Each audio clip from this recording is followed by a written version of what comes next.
national shame. Now it's an international shame.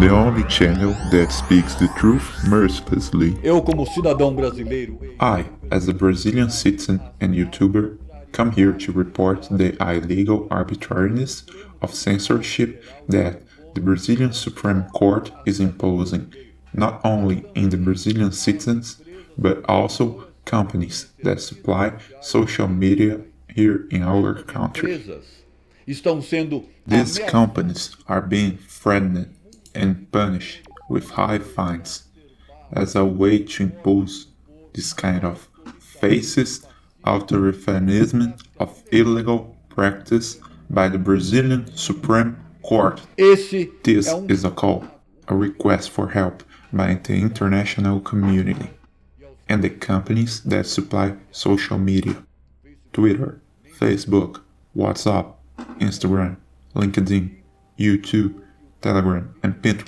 temos a obrigação We have the duty to highlight, reveal, and display the shame of the judicial dictatorship that the fascist SC, with the use of brute force, wants to shut the Brazilian people. em nome da democracia, da liberdade de expressão. In the name of democracy, freedom of speech, the right to come and go of any citizen, independent from any kind of political orientation.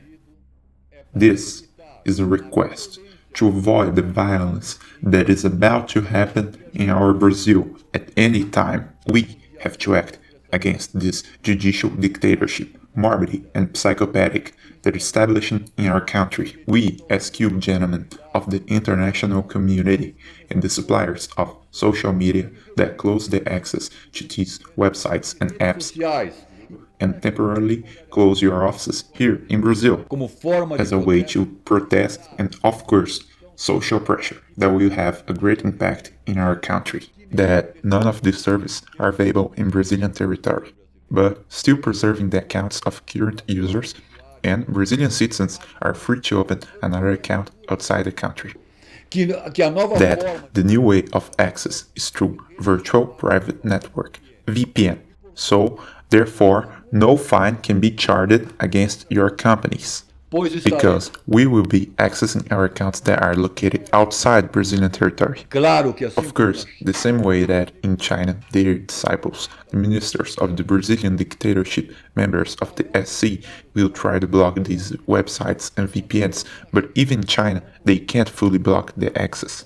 sempre há There's always a list of VPNs that are daily updated. And by the way, you, gentlemen, can provide access to these VPNs. One of the VPNs that work in China is the flyvpn.com. They have 14 days of free trial, but once it's over, you have to pay a small fee. But there are many other free VPNs, and in the description of this video, I'll post a list of those that are used in China with a high success rate.